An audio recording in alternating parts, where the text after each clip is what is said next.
Ya, ahora sí parece que está grabando. Entonces, buenas tardes de nuevo.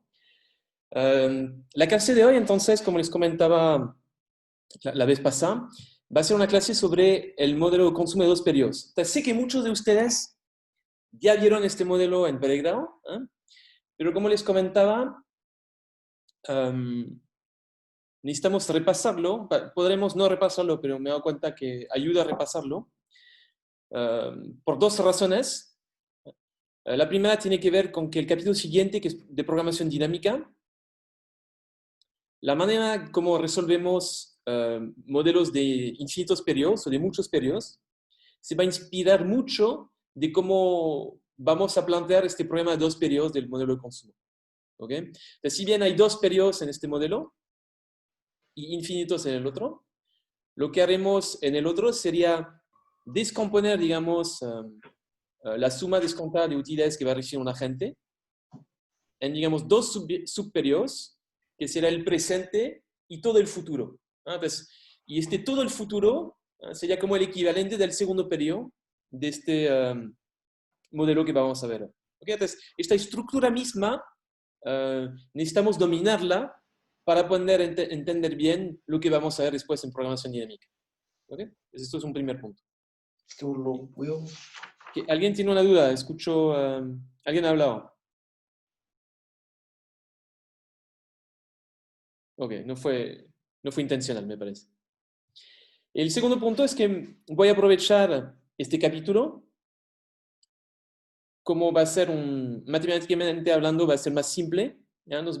Con más facilidad vamos a poder hablar de conceptos económicos que se usan comúnmente cuando uno habla de consumo. ¿Okay? Entonces, sé que hay un capítulo de consumo más adelante, ¿eh?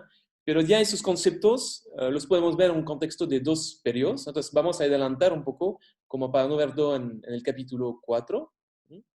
Y entre esos conceptos está el concepto de suavizamiento del consumo, aversión al riesgo, hablaremos de prudencia, etcétera, etcétera. ¿Okay? Entonces, sería más o menos lo que veremos en el contexto de este capítulo. ¿Okay? Entonces, déjenme compartir la pantalla con el iPad como para plantear el modelo.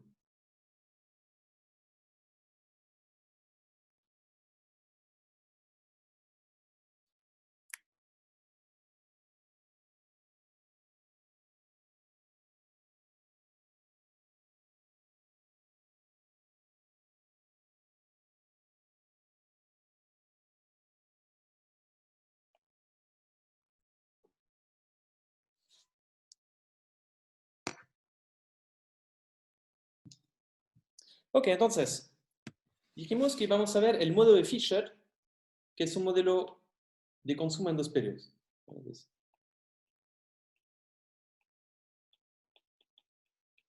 el modelo de Fisher. ¿Ok? ¿Cuál es la idea? Entonces, es un modelo de consumo microfundado y se inspira mucho de modelos que, digamos, de metodología que ya vieron en cursos básicos de micro. ¿Ok? Es un modelo dinámico, va a considerar dos periodos. Podemos considerar, por ejemplo, que alguna gente dice que hay un periodo de joven, otro de viejo, pero bueno, hay distintas interpretaciones que uno puede hacer a esos dos periodos. Y si bien cuando vieron los modelos básicos de micro tenían peras y manzanas, o el bien X y el bien Y, acá cada bien corresponderá uh, al consumo de cada uno de esos periodos. ¿Okay? Entonces, si, en lugar de depender de X y Y, hablaremos de C sub 1, que va a ser el consumo del periodo 1, y hablaremos de C sub 2, que será el consumo del periodo 2. ¿Okay? ¿Okay? Entonces, esos serían, si quieren, los dos bienes que intenta consumir el agente. ¿Okay? El agente va a obtener utilidad por esos dos bienes. La voy a llamar U mayúscula.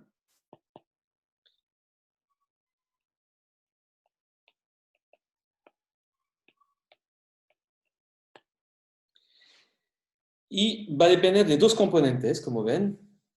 Va a haber un flujo de utilidad, que estoy subrayando acá, que es la utilidad que obtiene la gente por consumir en el primer periodo.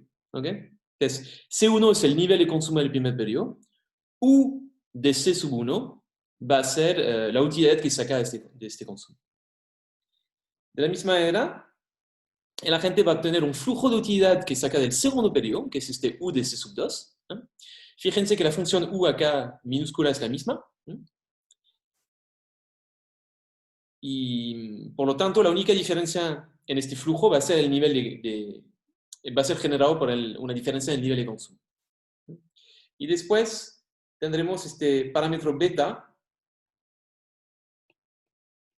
que típicamente toma valores entre 0 y 1. ¿Alguien se acuerda cómo se llamaba este parámetro, el beta? Déjenme quizá buscar el chat. ¿Paciencia? Factor de descuento.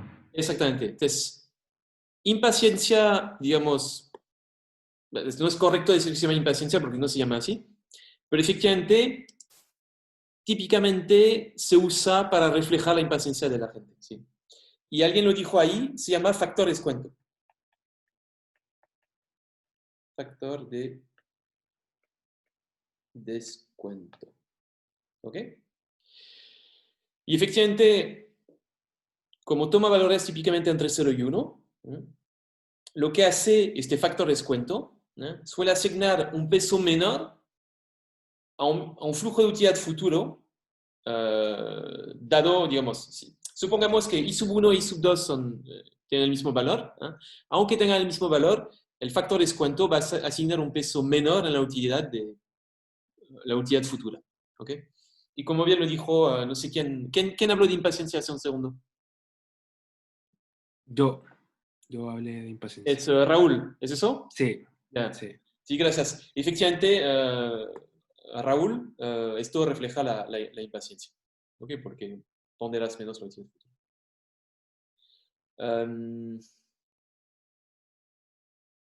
La función U chica. La U chica, típicamente, uno hace el supuesto de que es estrictamente creciente, ¿ok? Es decir, su primera derivada es positiva, ¿ok?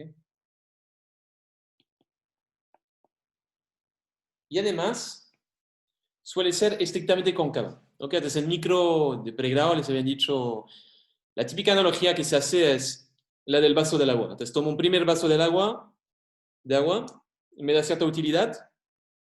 Si tomo un segundo vaso, mi utilidad va a subir, pero el incremento en esta utilidad, digamos, el incremento que me otorga el segundo vaso, no va a ser mayor que lo que me otorgó el primer vaso. Y el tercer vaso va a generar incluso menos utilidad, etc. Entonces, la función es creciente, pero cada unidad de consumo adicional genera menos utilidad.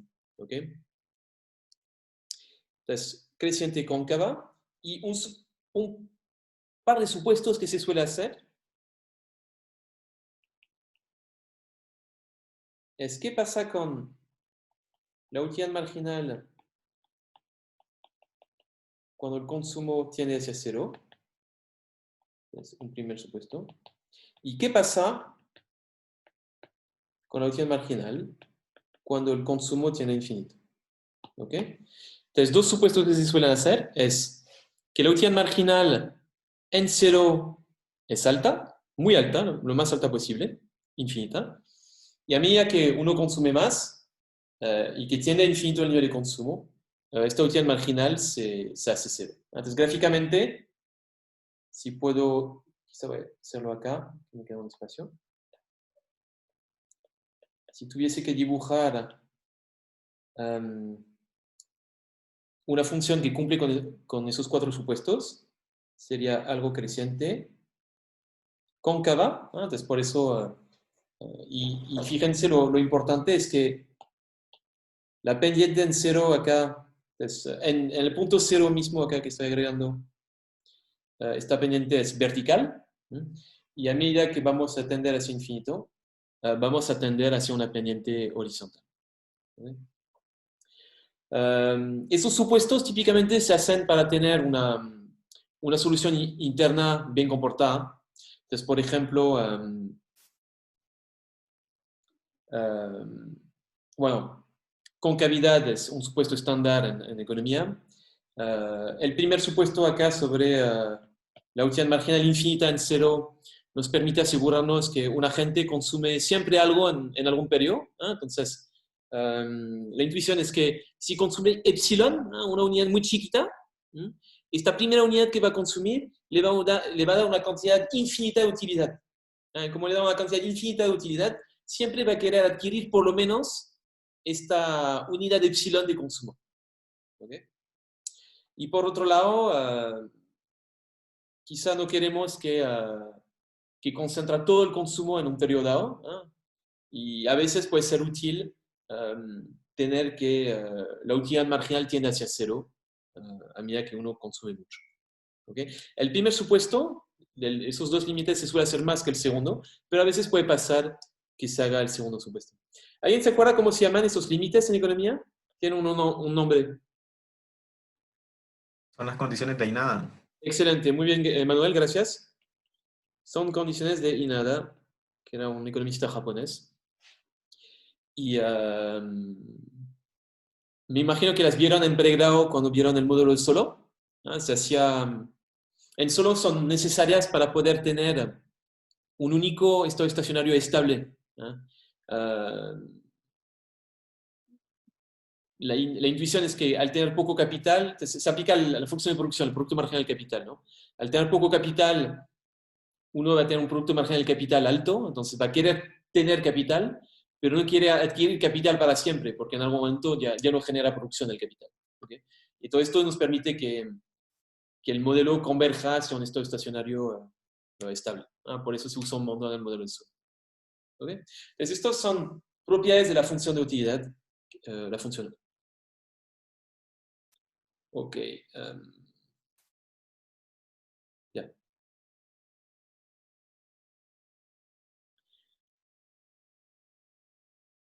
Hablemos ahora de la rescisión presupuestaria de la gente, ¿no?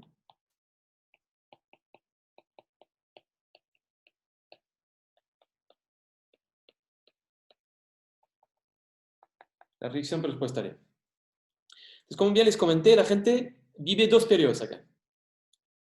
Vamos a suponer que recibe un flujo de ingreso I sub 1 e I sub 2 en el periodo 1 y 2. ¿Okay? Esos flujos son exógenos.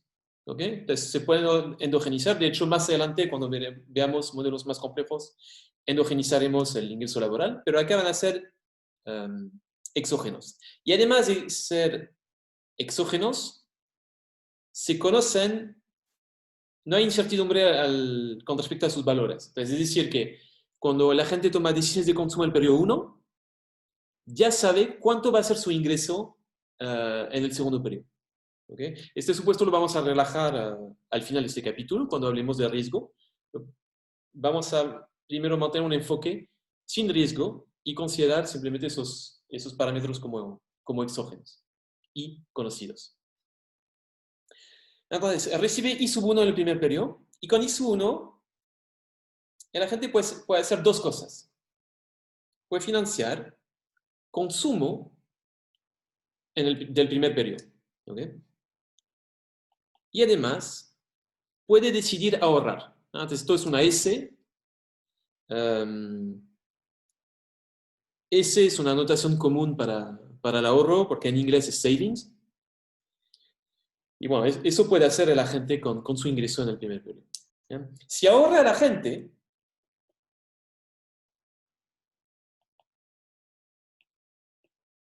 el segundo periodo va a obtener una fuente de ingreso extra, que van a ser los intereses que le va a pagar, por ejemplo, el banco por haber ahorrado en el primer periodo. Entonces, la idea es que este ahorro es como si fuese un préstamo que uno le da al banco, y el banco, el segundo periodo, le devuelve este préstamo y además le da unos intereses, cuya tasa real le estamos llamando acá R. Entonces, como ven, esto les puede costar esta manera de escribir, es como cursiva. Yo estoy acostumbrado a escribir así. Siempre que vean una letra así un poco rara, sé que ustedes no hacen las R's así, las deben hacer así, creo. Más o menos, ¿no? Parece más un gamma lo que acabo de hacer, pero... así que sí, por cultura, voy a decir así, hago las R's de esta manera. Entonces, esto de esta manera. Esto es una R chica. ¿Ok? Ok, entonces dos fuentes de ingresos, los ahorros y además los ingresos del segundo periodo. Y con esto la gente puede financiar consumo del segundo periodo. ¿Ok? Una observación. Fíjense estas dos restricciones que tengo acá. Bueno, se tienen que cumplir, pero nada impide que ese sea positivo o negativo. Efectivamente, ese puede tomar un valor positivo o negativo mientras cumpla con esas dos restricciones. ¿Ok? ¿Y qué significa que sea positivo? ¿Qué significa que sea negativo? Básicamente, cuando ese es positivo, significa que la gente está prestando al mercado. El mercado después le paga R. Cuando ese es negativo, significa que la gente se está endeudando. ¿Ok? Y al endeudarse, esto le permite consumir más que su ingreso del primer periodo. Entonces, si esta S acá es negativa, uno va a poder tener un nivel de consumo C sub 1 que va a ser mayor que su nivel de ingreso I sub 1.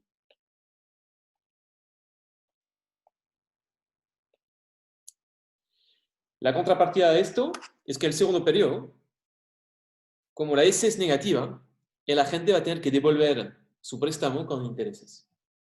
Por lo tanto, su nivel de consumo en el segundo periodo va a tener que ser necesariamente menor que su nivel de ingreso en el segundo periodo.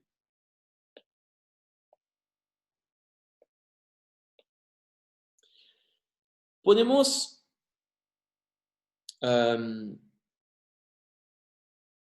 juntar esas dos restricciones, por ejemplo, haciendo algunos trucos. El primer truco que vamos a hacer es reconocer que esas dos restricciones que tenemos acá van a ser activas en equilibrio. Efectivamente, si veo la función de utilidad de la gente que tiene más arriba, la utilidad es estrictamente creciente en ambos argumentos y además es separable.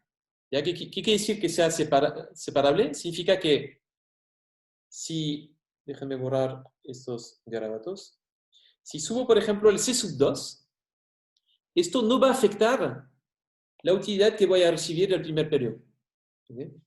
De la misma manera, si subo el C sub 1, no voy a afectar la utilidad que voy a recibir del segundo periodo. ¿Okay? Entonces, digamos, no hay ningún costo adicional, digamos, que se deba a la utilidad, ningún costo en términos de utilidad que uno tenga que pagar por subir el consumo. Entonces, mientras subo consumo, voy a ser más feliz. No es que haya, por ejemplo, uno podría pensar que los dos bienes podrían ser sustitutos, en el sentido de que si subo el nivel de consumo de un bien, esto afecta la utilidad marginal del otro bien. Esto no pasa aquí. ¿Okay? O pueden ser complementarios. Hay separabilidad. Entonces, la separabilidad, junto con el hecho de que la utilidad sea estrictamente creciente, hace que ambas restricciones van a ser activas en equilibrio. ¿Okay? Efectivamente, que no sean activas implicaría que la gente tendría ganancias que no está obteniendo, estarían siendo perdidas. Ok, si es activa, si son activas, puedo decir que el ahorro va a ser nada más que... Ups.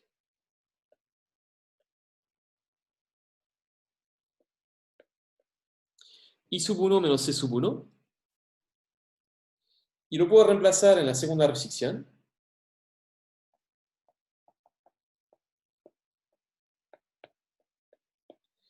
Y esto me va a permitir obtener una restricción que no considere el ahorro. Voy a poder tener en lugar de tener tres variables endógenas, que eran C1, C2 y S, voy a tener únicamente dos variables endógenas.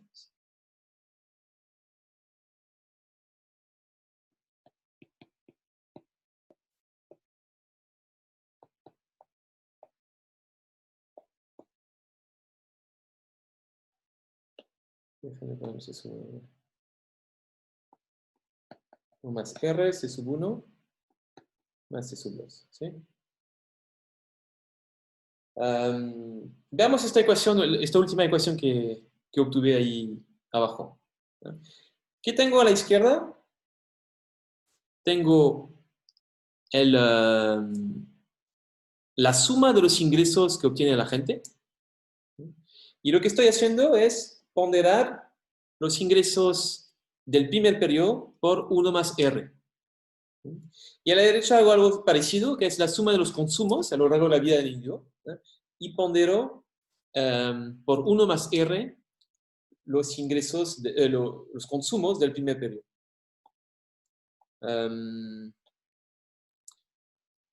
¿Cuál es la interpretación? ¿Por qué multiplico por 1 más R los ingresos de un periodo? Y no toco, no le aplico ningún ponderador, un ponderador igual a 1, para los ingresos del segundo periodo. ¿Alguien tiene alguna idea?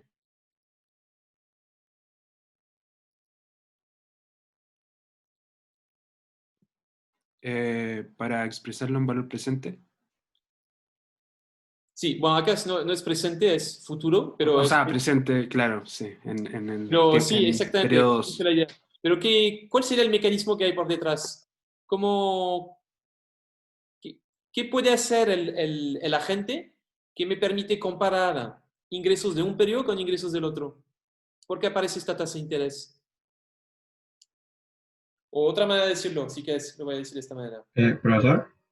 Sí. Eh, Lo puedo escribir y ya, después sí, vuelvo a sí, decir. mejor. Les digamos, acá voy a poner periodo 1, acá voy a poner periodo 2.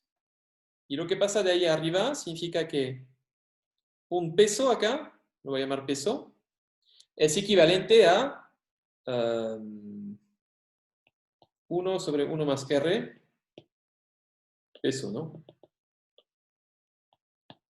O si quieren, un peso de acá es equivalente a 1 más R peso de acá. ¿Ok? Que me iba a hablar Gonzalo, ¿puede ser? Sí. eh, ¿Puedes repetir la pregunta que hizo al principio? O sea, está preguntando como por la intuición Eh, del resultado que obtuvimos. No me quedó claro eso. no te escuché bien, perdón, Gonzalo. ¿Puedes repetir? O sea, lo que está preguntando usted es como la intuición de la expresión que acabamos de llegar. Sí, exactamente, sí. Estamos diciendo básicamente que una suma de ingresos tiene que ser mayor o igual que una suma de consumos. ¿Ok? Esto se puede entender porque, bueno,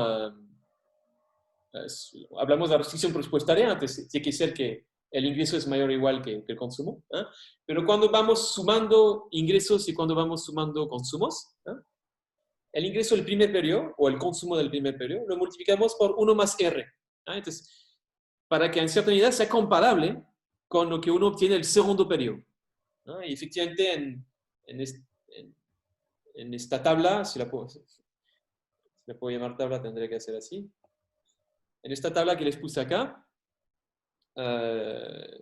lo que digo en la primera fila es que un peso del segundo periodo es equivalente a 1 partido por 1 más R pesos del primer periodo. O un peso del primer periodo es equivalente por 1 más R pesos del segundo periodo. ¿De qué, por qué puedo afirmar esto? ¿Qué está haciendo la gente en el modelo que me permite hacer esa comparación? Hay un costo de oportunidad. O sea, en el fondo, yo no ahorrar un peso hoy me cuesta uno más R en el futuro. Entonces, tengo como a ver, me cuesta como explicarlo, pero en el fondo, gastar o ahorrar tiene un costo de oportunidad en términos de riqueza para la gente. Sí, Y al entonces, ¿por qué momento oportunidad? ¿Qué podría hacer la gente más precisamente? Sí, en lugar de consumirlo, ¿qué estaría haciendo esta gente? lo puede ahorrar y recibir un retorno adicional. Exactamente. Entonces, o hoy, digamos, consume este peso si quieres, ¿no? O la alternativa es ahorrarlo, recuperar este peso mañana. Además del peso, recuperar los intereses del ahorro. Y si consume todo lo que recupera mañana, va a poder consumir no una unidad, sino 1 más R unidades de consumo mañana. ¿Ok? Entonces, la tasa de interés, como la gente puede usar el mercado financiero para endeudarse o para ahorrar, esta tasa de interés va a ser de precio relativo para poder comparar pagos en distintos periodos. ¿Ok? Y implícito en lo que les estoy diciendo acá, hay un supuesto de perfección de mercado. ¿Ok? Acá la gente, cuando necesita transferir recursos de un periodo para el otro, siempre puede usar el mercado financiero. Entonces, por ejemplo, si tiene demasiados ingresos en un periodo, pocos ingresos en el otro, ¿no? Y por alguna razón quiere transferir ingresos del periodo donde tiene muchos al periodo donde tiene pocos, ¿no? Ahí puede usar el mercado financiero. ¿No? Si quiere transferir hacia el futuro, puede ahorrar. Si quiere transferir del futuro al presente, puede endeudarse hoy y pagar la deuda mañana. ¿Okay? Entonces, esta tasa de interés nos va a servir de precio relativo. ¿Okay?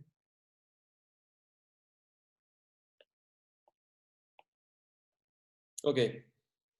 En la ecuación de acá arriba, esta está puesta desde la perspectiva del segundo periodo. Efectivamente, tenemos acá un I sub 2 y para poder comparar el I sub 1 sobre el I sub 2, le aplicamos esta transformación por multiplicarlo por 1 más R. ¿Okay? Al multiplicar I sub 1 por 1 más R, lo volvemos comparable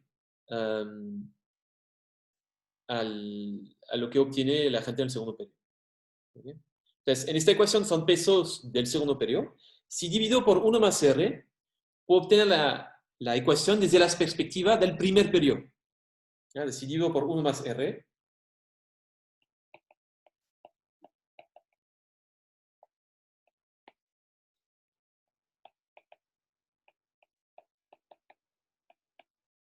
esto sería mi ecuación.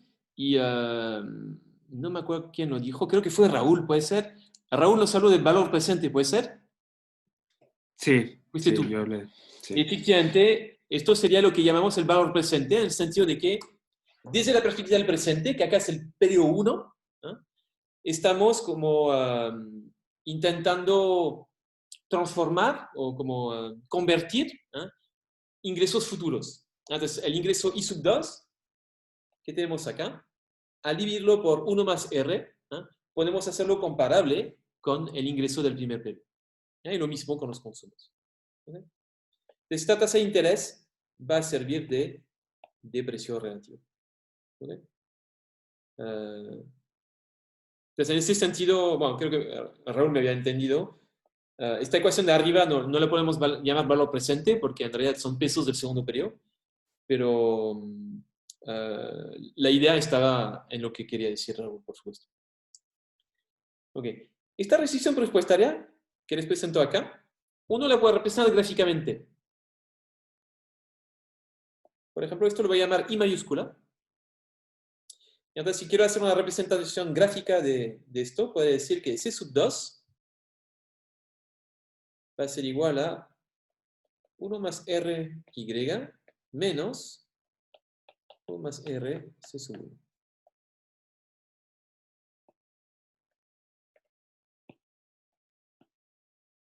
Son 2, aunque no se vea. C es un 1.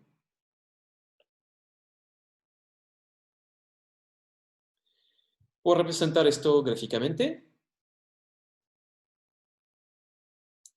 Como saben,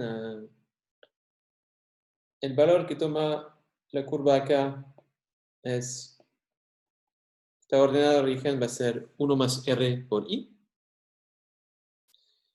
Este valor acá, que será el valor que uno obtiene cuando el consumo es 0, va a ser nada más que I. Y la pendiente de esta curva, que es esta de acá, es decir, que es menos por 1 más R. ¿Okay? Esto sería una representación gráfica de esta restricción presupuestaria.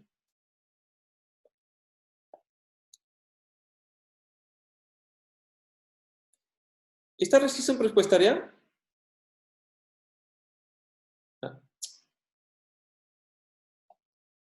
no, siempre pasa por un punto en particular que les voy a agregar ahora una vez que borre esos garabatos.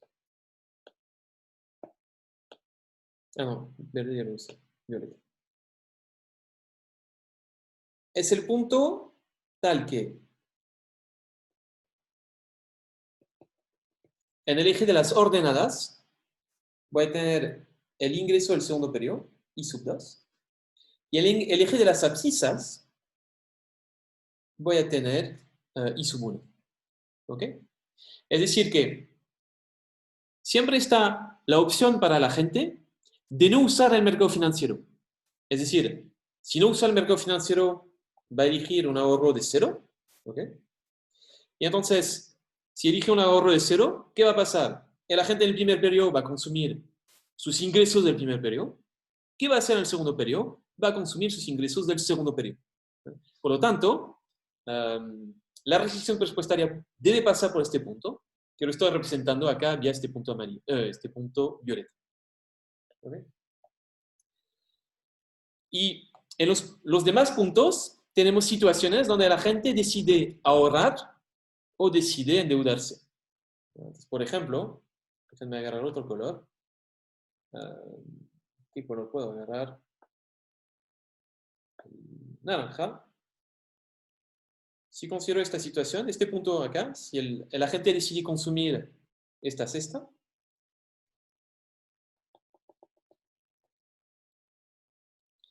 ¿qué va a pasar? Entonces, supongamos que son esos niveles C estrella 1 y C estrella 2. Como ven, C estrella 1 acá es mayor que I sub 1 y C estrella 2 es menor que I sub 2. ¿Qué está haciendo con el mercado financiero el agente si elige el punto naranja que les he puesto acá? ¿Alguien lo ve? Se endeuda. Efectivamente, se endeuda. ¿Cuál es la idea? ¿Por qué se endeuda? Porque está consumiendo más que el ingreso que tiene. Exactamente. Y la contrapartida en el primer periodo.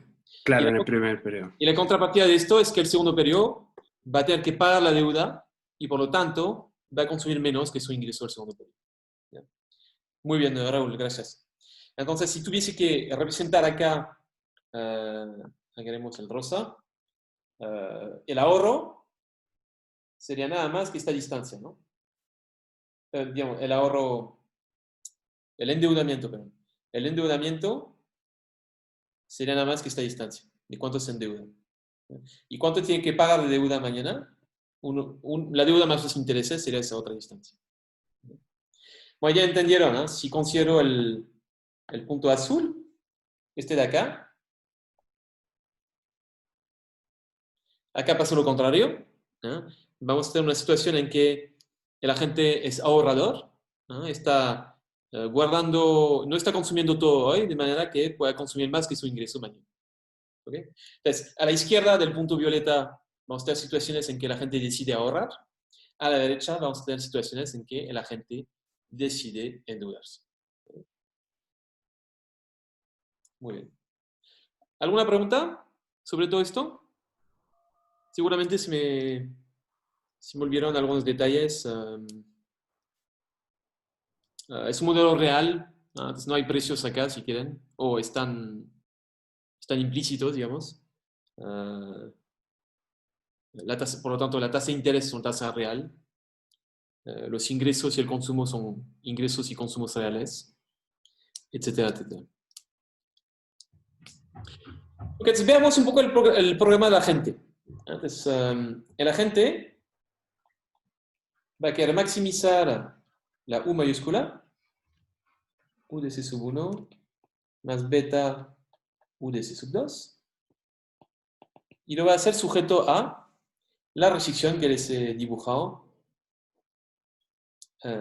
que I es mayor o igual que, ¿cómo he definido I? Este es C1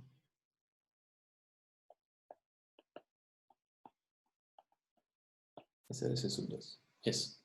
Ok. Entonces, ¿cómo hacían en pregrado para resolver un problema de ese estilo?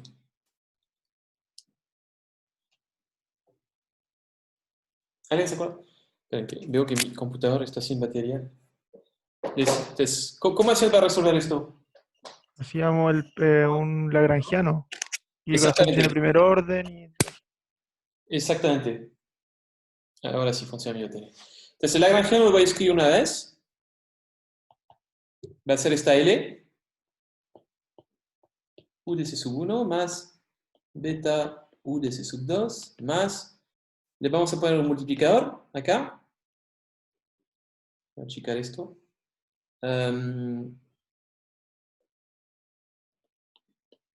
Y menos C sub 1 menos CR C sub 2. ¿Okay?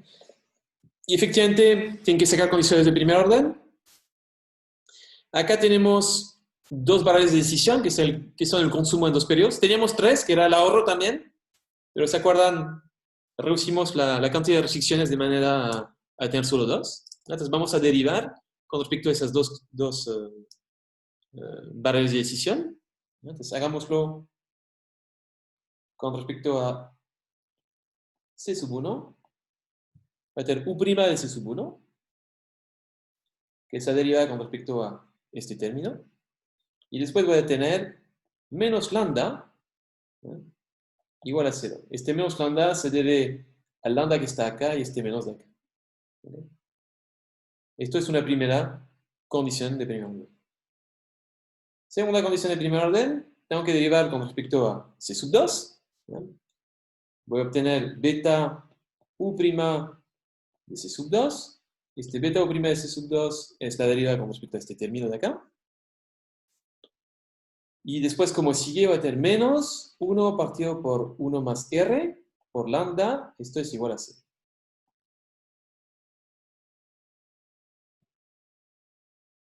Nadie tiene problemas con esta derivada, ¿cierto? Con estas derivadas. Ok, supongamos que no. Entonces, la primera derivada la puedo reescribir diciendo que lambda va a ser utilidad marginal del consumo del primer periodo, ¿sí? Lambda va a ser U' de C sub 1. ¿Eh? Y puedo reemplazar este lambda en la segunda ecuación. Perdón. Y esto me va a dar beta por U' de C sub 2 menos 1 por 1 más R, U' de C sub 1 igual a 0.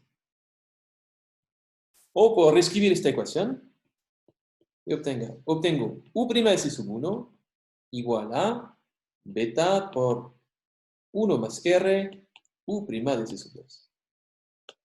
Y como me gusta esta ecuación, le voy a poner rojo alrededor, que sería nuestra condición de primer orden. ¿Okay? Okay. ¿Alguien tiene dificultades con respecto a la dificultad matemática? Prefiero preguntar esto ahora. De manera general, algo que se me olvidó hacer con ustedes. ¿Me podrían decir de dónde vienen? Si hay gente que no hizo el pregrado acá en la Católica. Ya sé que alguna gente ya conozco a Ricardo, a Emanuel, pero no sé si los demás, por ejemplo, Raúl, ¿tú dónde hiciste el pregrado? ¿Acá en la Católica? Acá. De hecho, actualmente estoy en pregrado. Ok. Bueno. Es cierto que acá se me olvida que no es solo un curso de magíster, puede ser también un curso de pregrado. Sí. Después, Reinaldo, ¿tú de dónde vienes? ¿De acá también? Profesor, yo soy ingeniero civil industrial de la Católica. Ah, bueno, ok. Ya, entonces tú no tienes problemas con lagrangianos. No, Ya. ¿Y es tu primer semestre en el magíster? primer semestre de magíster. Ok, bienvenido entonces. Gracias. Y después tenemos Gonzalo. Gonzalo, me habías escrito, tú creo que hiciste el pregrado acá, ¿cierto? Digo acá, como si lo hiciste. Sí, también sigo en el pregrado, estoy haciendo Muy la bien. combinación para el magíster. Eduardo, ¿tú de dónde vienes? Hice el pregrado acá, pero actualmente estoy en el magíster. Acabo de entrar. Muy bien. Bienvenido también. Lucas, me faltaría Lucas y María Jesús. Yo igual hice el pregrado, o sea, estoy en pregrado. Estás en pregrado. ¿Y María Jesús también? Yo entré ahora, este semestre, hice el pregrado en Ingeniería Comercial en Andrés Bello. Ah, la Andrés Bello. Ok, entonces bienvenida. Ok, bienvenida. Gracias. Desde gente de afuera tenemos a María Jesús y tenemos a, déjenme acordarme, ya no me acuerdo, creo que Reinaldo, ¿puede ser? Reinaldo, tú eres el ingeniero. Sí, de la Católica igual, pero sí. Sí, sí, sí, no, como para... ya. Ok. Bueno, avísenme si hay cosas que les parecen raras. Seguramente que a los demás también les puede pasar, pero digamos que por lo menos sé que los de la Católica sé lo que vieron en pregrado, no sé necesariamente lo que vieron ustedes en pregrado. ¿No? Y entonces, Reinaldo y María Jesús, ¿ustedes vieron el modelo de Fisher en pregrado? ¿O es la primera vez para ustedes? Yo lo vi, pero como muy cortito, pero o Muy sea, sí, igual cortito. me acuerdo un poquito. Está bien, está bien. Y esto, Yo, perdón, Reinaldo, ¿tienes dificultades con esos cálculos? No, ¿no? No, Excelente. ¿Y me ibas a decir, Reinaldo? sí, yo no lo vi, profe, pero hasta ahora voy entendiendo todo, porque Ya, ya. las bases matemáticas que tengo son buenas, quiero creer. Sí, sí, está bien, está bien. Si tienen dificultades, no duden en cortar. ¿Ah? Muchas veces, si tienen una duda, seguramente un compañero la tiene. ¿No? Eso. Ya, Ok. gracias. Entonces, esto es la condición de primer orden principal de este modelo. Voy a interpretarla ahora. ¿Quién me había hablado de costo de oportunidad? Puede que haya sido Reinaldo o no, ya no me acuerdo. Gonzalo, tal vez, no. Sí, yo le costó Fue oportunidad. Gonzalo, fue Gonzalo. Ya. Entonces vamos a usar esta manera de pensar para interpretar esta ecuación. ¿Ya? Y básicamente es lo que dijimos, ¿no? La gente en el primer periodo supongamos que tiene un peso. Es el peso marginal. Este peso tiene que decidir qué hacer con ello. Entonces, puede decidir adquirir bienes de consumo hoy, comerse este peso, eso es una alternativa número uno. Una alternativa número dos sería agarrar el peso, ponerlo en la cuenta corriente o, digamos, comprar el activo del modelo. Y mañana este peso se va a transformar en 1 más R pesos y con esto va a poder consumir mañana 1 más R unidades de bienes. ¿Ok? Es como la idea. ¿Ok? Entonces, ¿cuándo prefiere una opción sobre la otra? Bueno, prefiere la primera opción cuando va a recibir más utilidad por la primera opción que por la segunda. ¿Cuándo prefiere la segunda opción? Cuando recibe más utilidad por la segunda opción que por la primera. ¿Ok?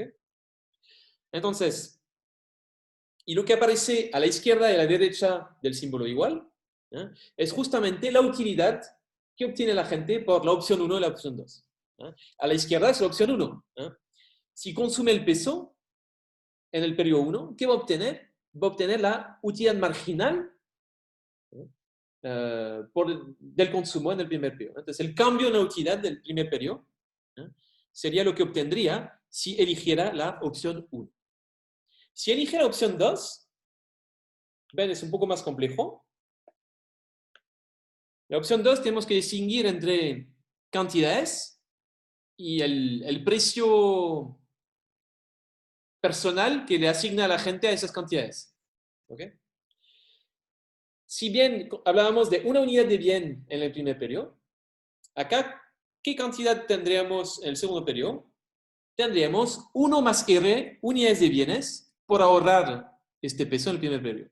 ¿Ok? Entonces el peso, había un peso en el primer periodo, si lo ahorro, se transforma en 1 más R pesos para el segundo periodo. ¿Eh? Y la gente puede consumir con esto. ¿Y cuántas unidades de bienes va a obtener? 1 más R unidades de bienes. ¿Ok?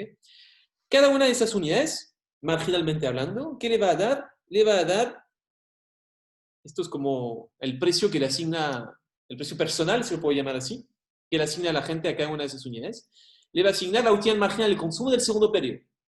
¿Ok? Entonces valora esas 1 más R, cada una de esas 1 más R unidades, las valora en la utilidad marginal del consumo en el segundo periodo. ¿Ok? Profe, una pregunta. Que en este caso, igual como al tener una tasa de impaciencia, la tasa de impaciencia, el beta, igual como que aunque la gente sea ahorrador o deudor, igual no va a querer como guardarse todo su consumo, teniendo en cuenta que igual esa tasa de impaciencia va a hacer bajar su consumo futuro o su consumo futuro, por así decirlo, ¿o no? Entonces, si sube el beta, no sé si, no entendí la pregunta, pero voy a decir algo a ver si respondo. Si el beta es alto, va a consumir relativamente más mañana que el caso en que el beta es bajo. Esto Sí. va a pasar. Sí, no, mi pregunta era como si el beta como que ejercía algún poder sobre la decisión del consumo futuro y el consumo. Sí, Sí, vamos a hablar de esto. Entonces, primera observación, el hecho de que el beta esté entre 0 y 1 no hace que la gente decida consumir todo en el primer periodo. Igualmente quiere consumir en ambos periodos. Y la razón es lo que decía la concavidad de la función de utilidad. ¿Te acuerdas? Les dije, el primer vaso de agua te da mucha utilidad, el segundo vaso te da utilidad, pero no te da tanta utilidad que el primero, el tercer vaso te va a dar incluso menos utilidad. Entonces, tú no quieres concentrar todos tus vasos de agua en el primer periodo, porque sabes que el primer vaso de agua del segundo periodo te va a dar un montón de utilidad, y seguramente te va a dar más utilidad que el último vaso del primer periodo, aunque eres impaciente. ¿Okay? Entonces, la concavidad de la función de utilidad va a ser que, vamos a comentar esto más adelante, va a ser que no vayas a querer concentrar todo tu consumo en un periodo dado. ¿Okay? Ahora, el beta sí va a afectar los niveles relativos. Entonces, aunque quieras tener un poco de consumo en un periodo o un poco de consumo en el otro, cuanto mayor es el beta, relativamente hablando, vas a querer consumir más en el segundo periodo que en el primer periodo. ¿Okay? No sé si respondí a tu pregunta. sí. ¿Quién Gracias. había hablado, perdón? Yo, Eduardo. Eduardo. Eso. Gracias. Ok, entonces, sigamos con la interpretación. Entonces, esto había comentado, mañana la gente obtiene 1 más R por la utilidad marginal del consumo de mañana. Pero como es algo que obtiene mañana, para que sea comparable con lo que obtiene hoy, para comparar lo que está a la derecha del símbolo igual con lo que está a la izquierda, lo que tiene que hacer la gente es multiplicar lo de la derecha por beta. ¿Ok? Entonces, este beta nos permite comparar, si quieren, útiles, entonces, unidades de utilidad, útiles del segundo periodo con útiles del primero. ¿Ya? Al final, el beta juega un poco el mismo papel que la tasa de interés, pero lo que hace la tasa de interés era comparar pesos en ambos periodos. ¿Ya? El beta va a comparar útiles. ¿Ya? Entonces, por ejemplo, una utilidad de 1 del primer periodo. Entonces, periodo 1, periodo 2. U1 lo voy a llamar igual a 1. Es equivalente a tener un U2 igual a 1 sobre beta.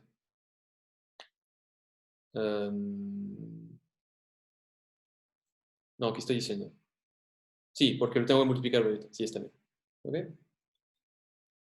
De la misma manera, un U2 de 1 es lo mismo que tener un U1 de beta. ¿Ok? Esto se ve muy mal. ¿Ok? De hecho, el factor de descuento, a veces en lugar de usar el factor de descuento, uno usa lo que se llama la tasa de descuento. Por ejemplo, puedo decir que beta es igual a 1 sobre 1 más delta. En tal caso, el delta lo voy a llamar tasa de descuento.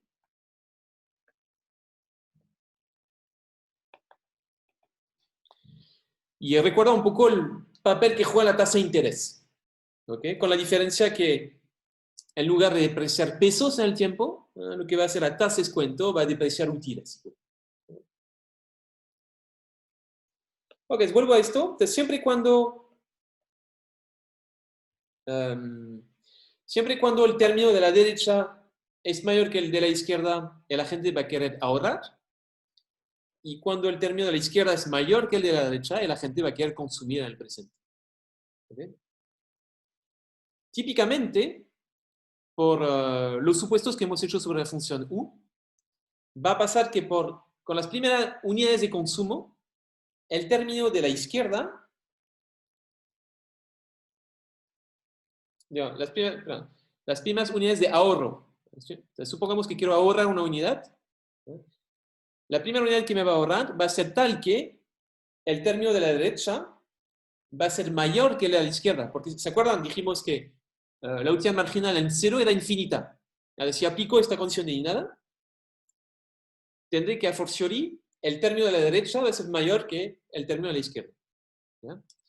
Y entonces va a empezar a ahorrar las primeras unidades de la gente. ¿Y qué va a pasar con esto? La utilidad marginal futura va a ir cayendo, ¿no? Porque va a tener más vasos de agua a futuro. ¿No? Y como consume menos en el primer periodo, va a tener que la utilidad del primer periodo va a subir. ¿Ya? Suben y bajan, y en algún punto se deberían encontrar. ¿No? Y en este punto se va a ubicar la decisión. Y por esto está este símbolo igual. ¿Sí? ¿Okay? Entonces sería como una manera de interpretar esta ecuación. Es la siguiente. Ok, ¿alguna pregunta sobre esta interpretación?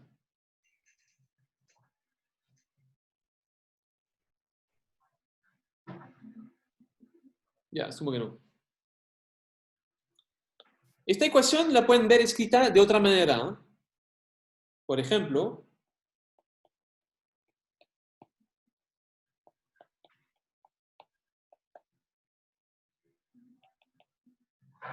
la podría uno escribir de esta manera. ¿Okay? Si la escribo de esta manera, ¿cómo llaman el término de la izquierda? ¿Se acuerdan?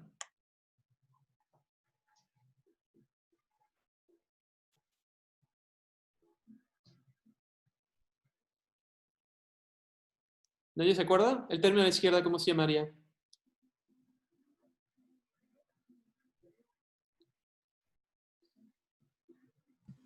En la tasa intertemporal de sustitución del consumo. Sí. Tasa marginal de sustitución. Y se suele llamar tasa marginal de sustitución intertemporal en este caso. Pero efectivamente es una tasa marginal de sustitución. ¿Ya? Y lo de la derecha, ¿cómo lo llamaban en micro?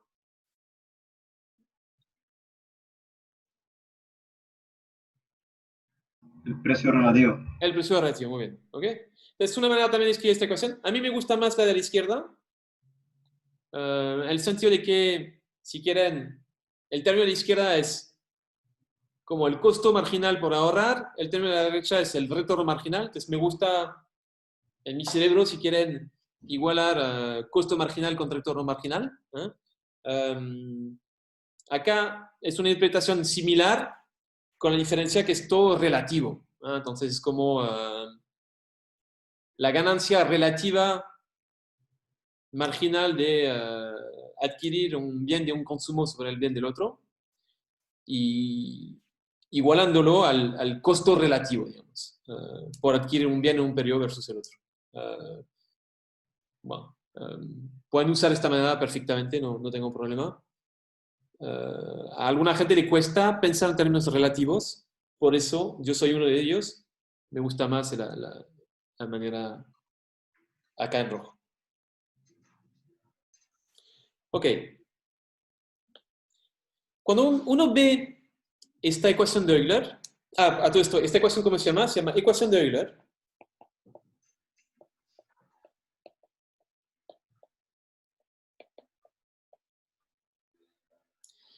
Cuando uno habla de esa ecuación de Euler, suele hablar de un concepto económico, además, que es el de suavizamiento de consumo.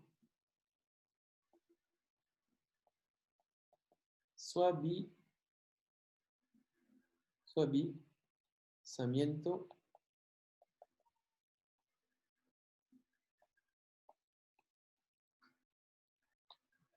¿Alguien se acuerda lo que era el suavizamiento del consumo?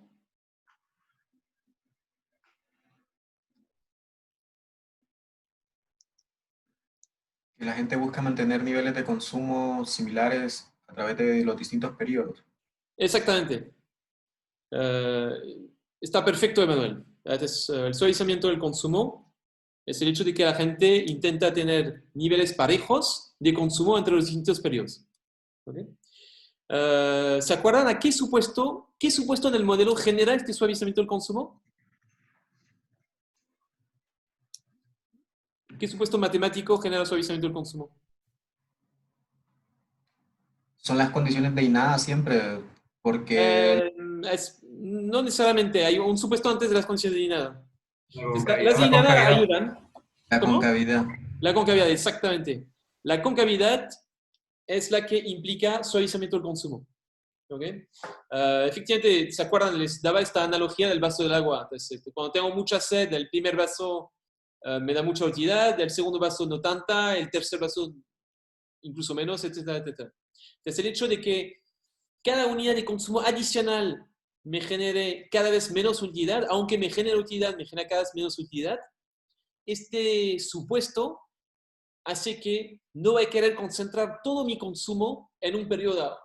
¿Okay? Esto se debe a la concavidad de la utilidad, ¿no? Prefiero consumir un poco en un periodo, un poco en el otro, de manera a maximizar mi utilidad.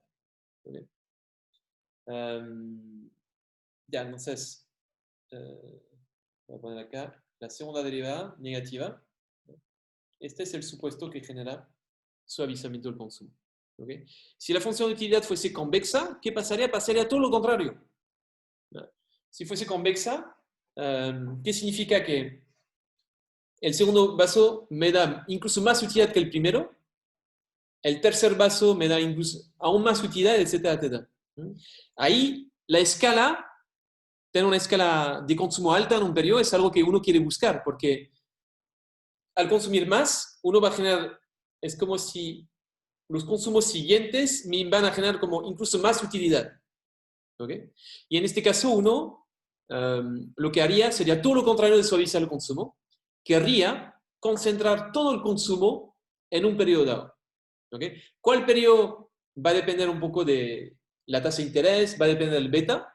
¿No? Según cómo se compara el beta con la tasa de interés, voy a decidir concentrar todo en el primer periodo o todo en el segundo periodo. ¿No? En particular, para un beta alto y una tasa de interés baja, decidiría concentrar todo en el segundo periodo. Para un beta bajo y una tasa de interés...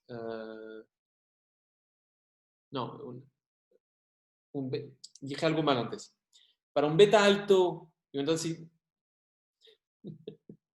para un beta bajo, perdón, y una tasa de interés baja, concentro todo en el segundo periodo.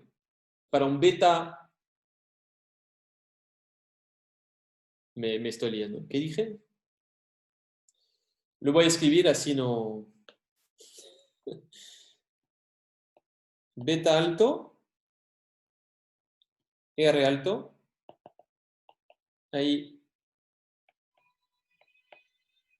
consumo en el segundo periodo. Efectivamente, soy paciente y si ahorro me genera mucho consumo mañana. Mientras que beta bajo y R bajo va a pasar que voy a querer consumir todo en el primer periodo. ¿Ok?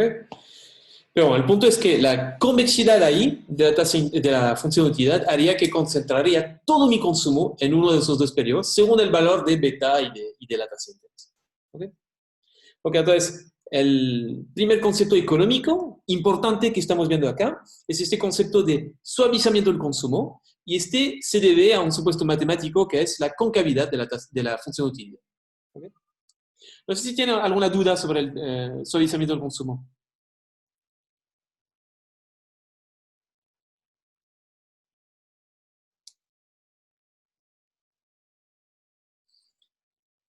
Bueno, parece que no hay duda. Entonces, en los minutos que nos quedan, les voy a dar una manera de... O lo dejo para la próxima. Me dijeron que no tenía que hacer clases largas. Sí, capaz que lo voy a dejar para la próxima. ¿Alguien tiene alguna duda general sobre esta parte del curso?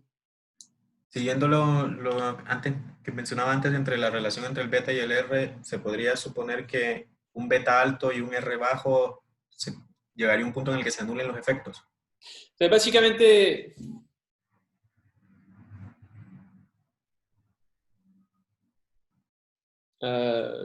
podemos ver con la ecuación de Euler, ¿no? Supongamos que tengo beta 1 más R. Incluso con una función cóncava, ¿no? Si tienes beta por 1 más R mayor que 1, esto implica que el consumo del segundo periodo es mayor que el consumo del primer periodo. ¿Okay? Efectivamente, el término que acá multiplica es mayor que 1. U' es decreciente en C. Por lo tanto, si esto fuese el caso, C sub 2 sería mayor que C sub 1. ¿Okay? Uno puede reescribir beta como 1 sobre 1 más delta, 1 más R sobre 1 más delta, mayor que 1. Es decir, es equivalente a decir que R es mayor que delta. Si R es mayor que delta, también esto implica que entonces C sub 2 es mayor que C sub 1. Y el otro caso es R menor que delta. En tal caso, el consumo del primer periodo va a ser mayor que el consumo del segundo periodo. ¿Okay? Entonces, esto es lo que pasa con una función de utilidad cóncava. Con una función de utilidad convexa, también sería mayor o menor, pero digamos serían soluciones esquina. Cuando R es mayor que delta, consumirías todo en el segundo periodo. Y cuando R es menor que delta, consumirías todo en el primer periodo. ¿Okay? No sé si respondí a tu pregunta, no sé quién preguntó tampoco. Sí, sí, eso preguntaba. Eso sería. Ok, entonces lo pueden ver como que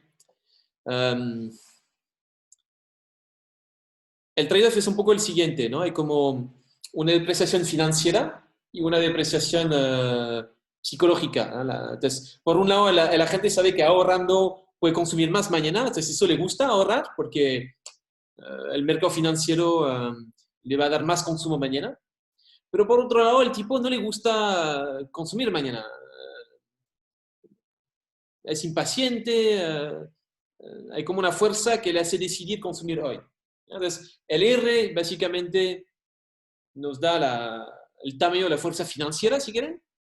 El delta nos da el tamaño de la fuerza psicológica. Y cuando una domina a la otra, si la financiera domina a la psicológica, quiere consumir más mañana. Si pasa lo contrario, va a querer consumir más. Bueno, he hablado mucho. Los dejo ahora que va a tener la ayudantía.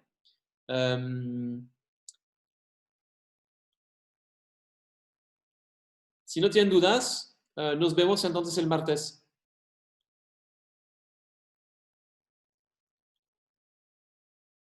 Todo esto, había gente que llegó después. Tuvieron